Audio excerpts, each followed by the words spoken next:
یہ اس طرح کا تھا کہ کوئی چیز کسی پر بوجھ نہیں بنتی تھی، بلکہ جو دیکھتا جاتا تھا مدینے والے کا غلام بنتا جاتا تھا۔ ہم نا آپ یقین کریں کہ اگر نکل آئے نا، آ جائیں سادگی پہ، سادی زندگی بڑی آسان ہوتی ہے، بڑی آسان۔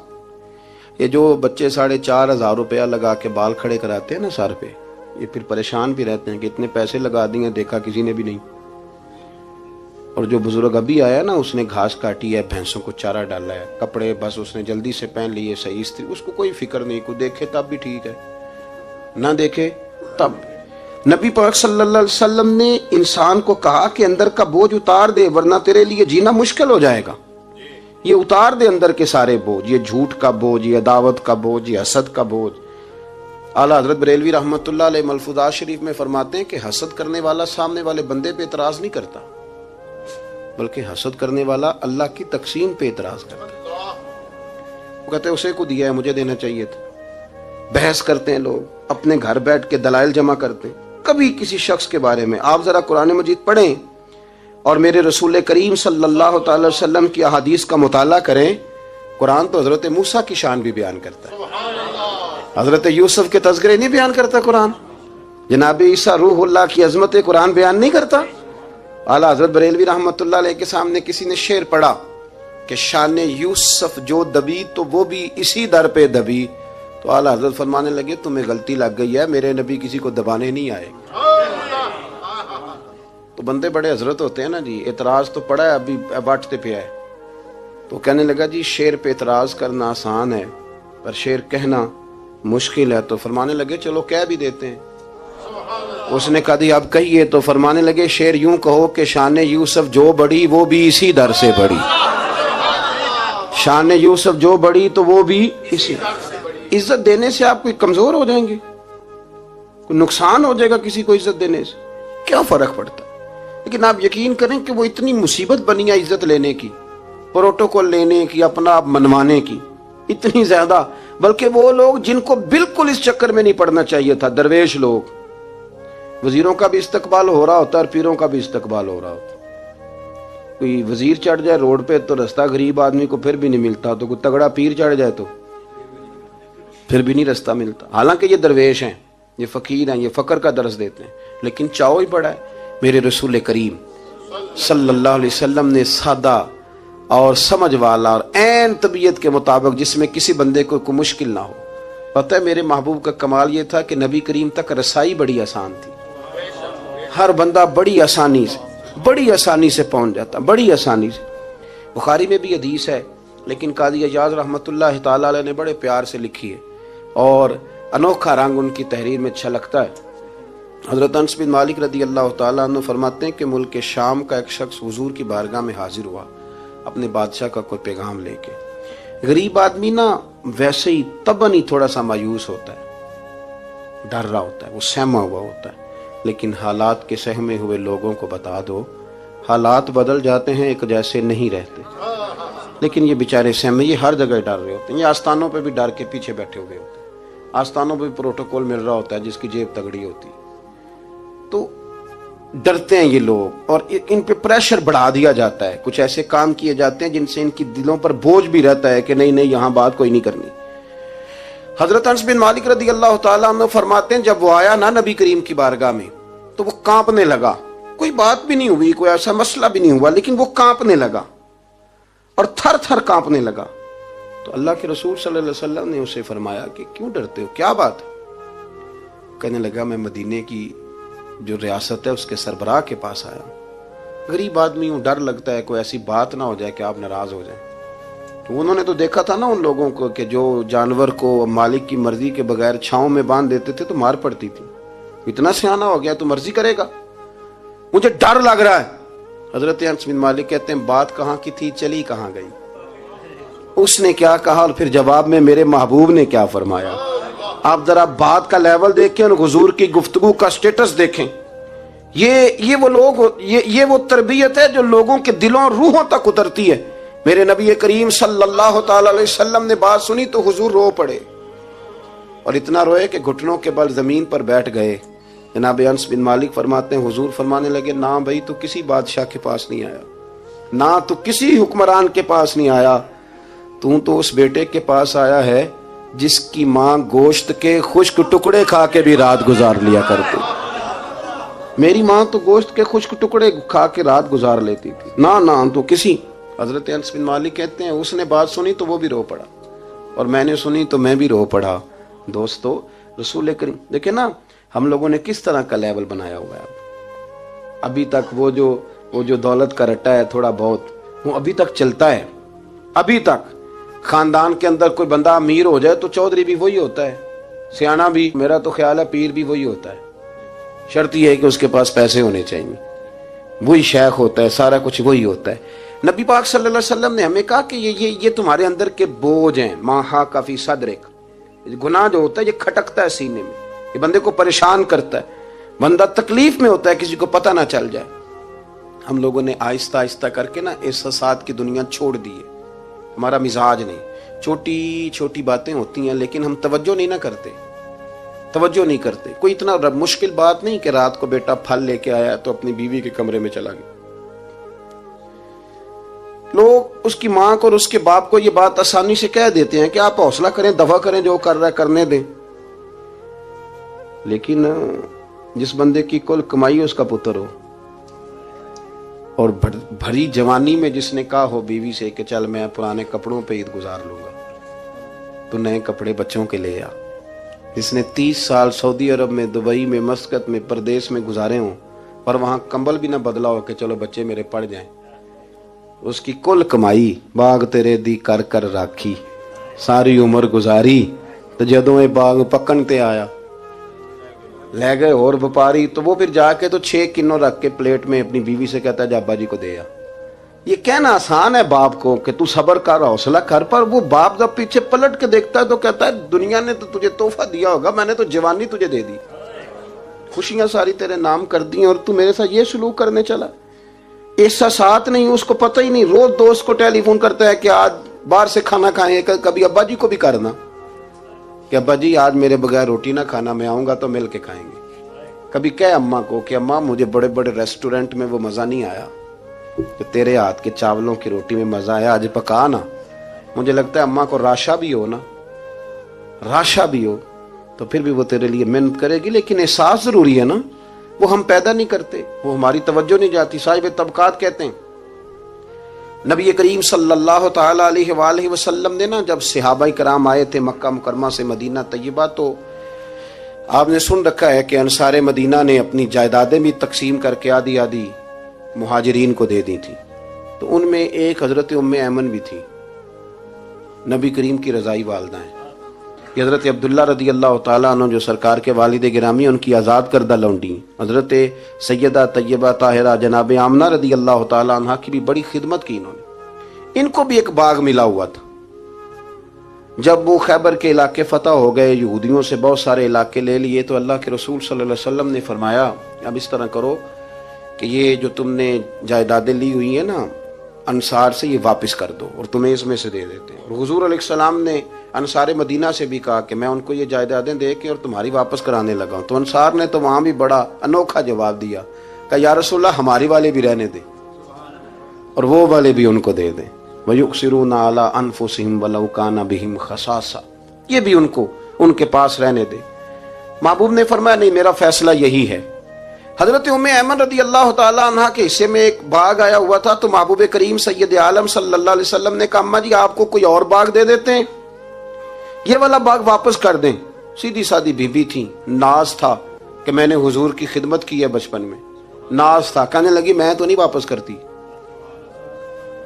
یہ ناز ہے, ورنہ حضور کو کوئی انکار کر سکتا, میں تو نہیں واپس کرتی. حضرت عائشہ صدیقہ رضی اللہ تعالیٰ عنہ فرمانے لگی اماں جی یہ آپ کیا کہہ رہی ہیں؟ حضور فرمانے لگے عائشہ آپ خاموش ہو جائے, یہ بڑھاپا ہے, اس کے احساسات ہیں, اس کے جذبات ہیں.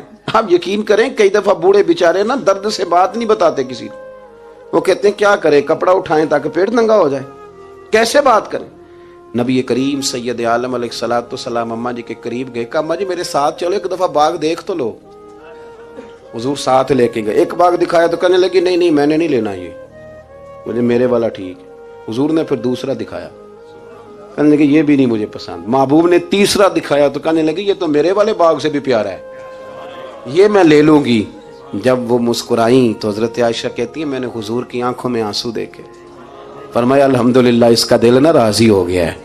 یہ طریقہ ہے میرے عزیز، تھوڑے احساسات تو پیدا کریں، تھوڑے اپنے جذبات۔ کتنی خود غرضی والی زندگی ہے کہ مجھے صرف میرا ہی خیال ہے، اور جو جہاں بیٹھا ہے نا، پتہ ہے ہم پریشان زیادہ کیوں ہیں؟ میں مولوی ہوں تو میں سارا دن یہی تقریریں کرتا ہوں، لوگ مولویوں کی عزت نہیں کرتے، لوگ مولویوں کی عزت نہیں کرتے، تو میں کہتا ہوں چھوڑیں یہ رٹا، عزت مانگنے کی کیا ضرورت ہے؟ اب منت مانگ کے عزت کرانی ہے؟ چھوڑیں، کوئی ضروری ہے؟ میں اس طرح کرتا ہوں کہ میں عزت کرنی شروع کر دیتا ہوں، میں کرتا ہوں نا 15-20 علماء کی عزت، چلو ہم آپس میں شروع کر لیتے ہیں، تو خود بخود باقی بھی مسئلہ ٹھیک ہو جائے۔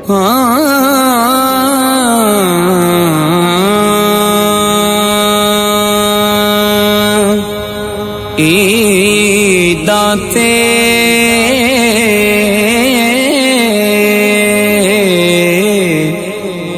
شب راتاں آیاں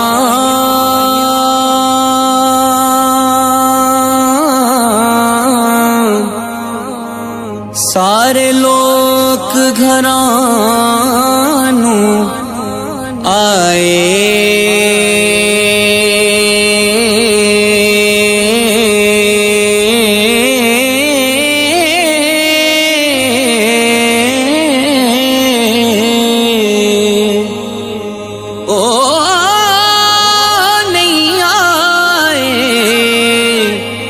پرت محمد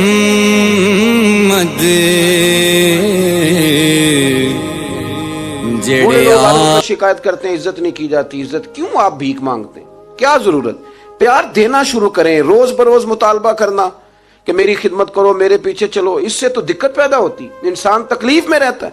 میرے رسول کریم علیہ السلام خیال رکھتے، چھوٹے چھوٹے بچوں کے جذبات کا بھی خیال کرتے، بوڑھوں کے جذبات کا بھی خیال کرتے۔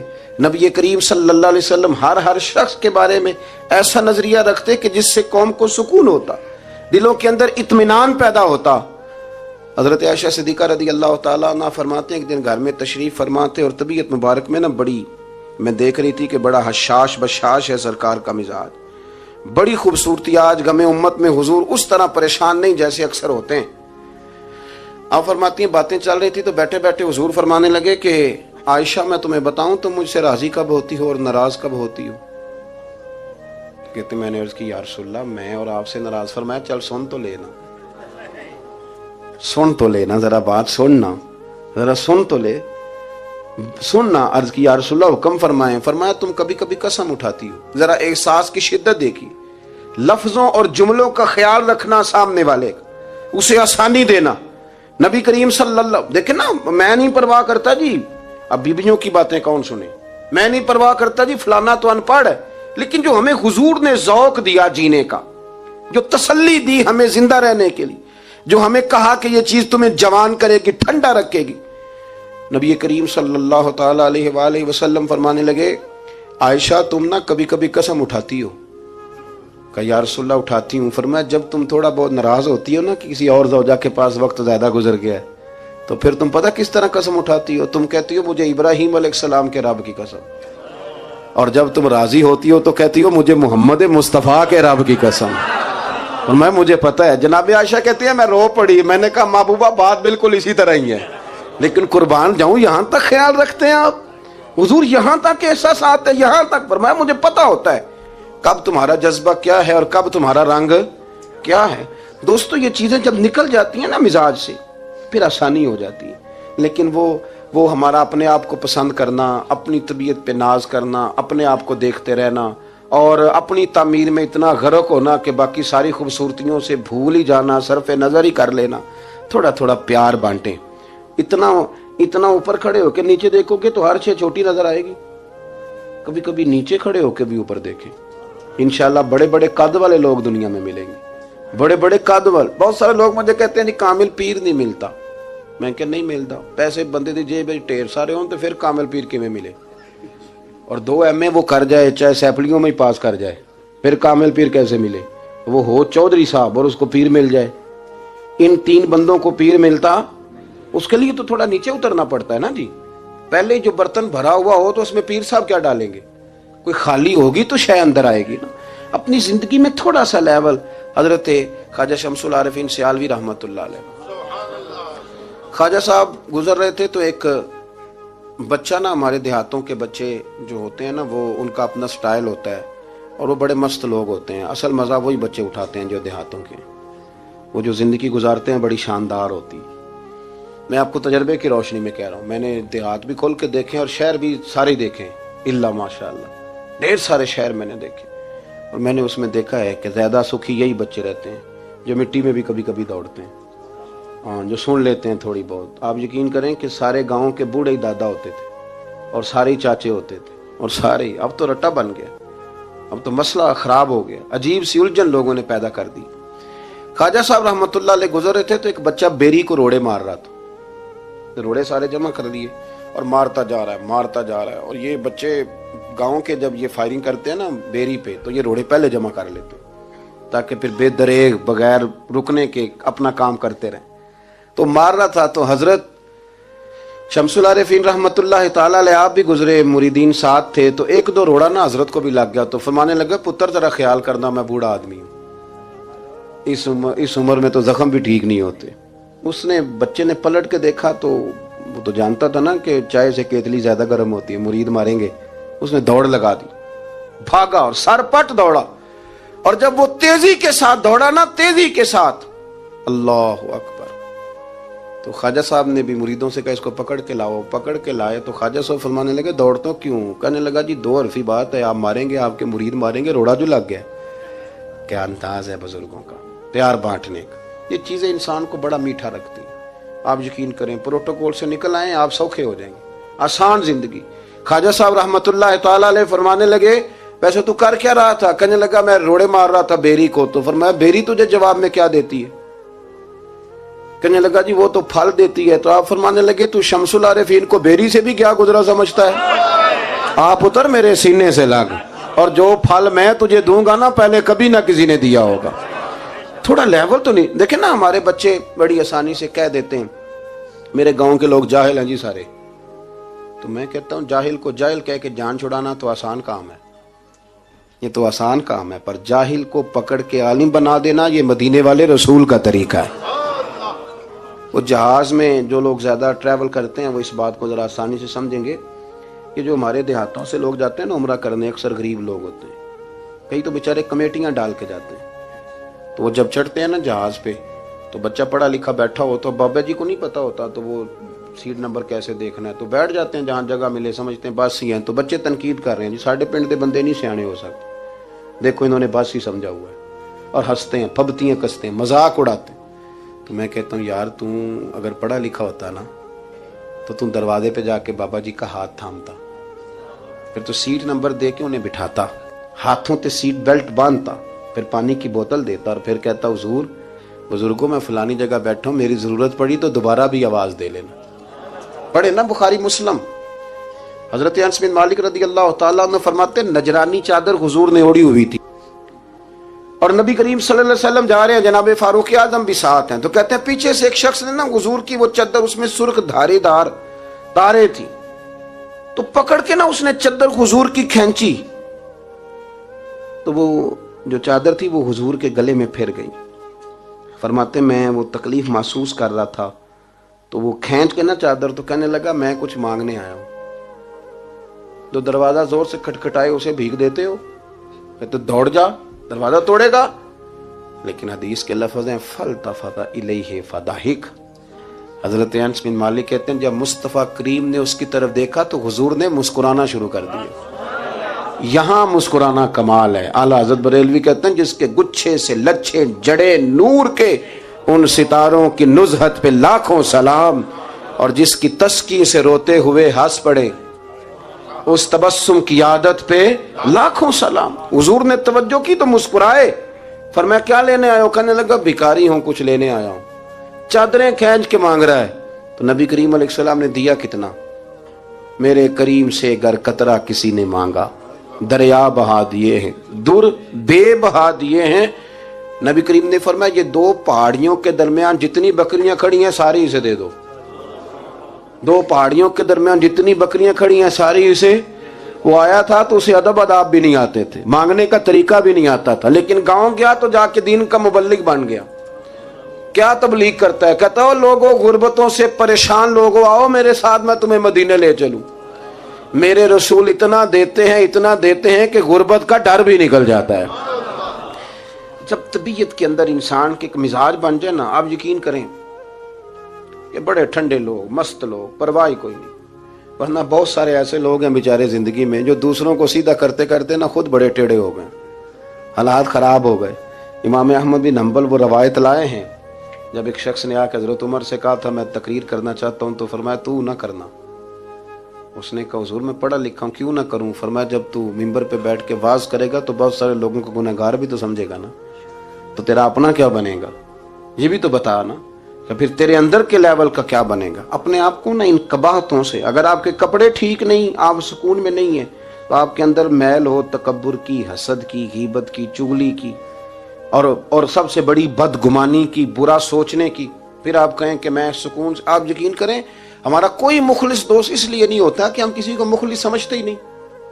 ہمارے زمانے میں سچا اس لیے کوئی نہیں کہ ہم کسی کو سچا سمجھتے نہیں. ہمیں بزرگ اس لیے نہیں ملتے کہ ہم کسی کو بزرگ, ناراض نہ ہونا, میری بات پہ غور کرنا. ہمارے ہاں اس لیے کوئی ہمارا ہمدرد نہیں کہ ہم کسی کو ہمدرد, ہمارے بندے کو تو دکاندار کہہ رہے ہیں, ہر بندے کو تو جھوٹا کہہ رہے ہیں, ہر بندے کو تو دھوکے باز کہہ رہے ہیں, ہر شخص تو ہماری نظر میں جاہل ہے, ہر عالم تو معاذ اللہ ہماری نظر میں بے عمل ہے. تو جب اس قدر زیادہ ہمارا ذہن برا ہو جائے گا, یا ایھا الذین آمنوا اجتنبوا کثیرا من الظن ان بعض الظن اسم, اتنا برا سوچیں گے تو پھر تو حضور نے فرمایا نہیں کہ اللہ تمہارے گمان کے قریب ہے. اس طرح کا گمان کرتے ہو رب بھی ویسا ہی بن جاتا ہے. تو اپنی سوچوں کو ستھرا کریں, اپنی طبیعت میں نرمی لائیں.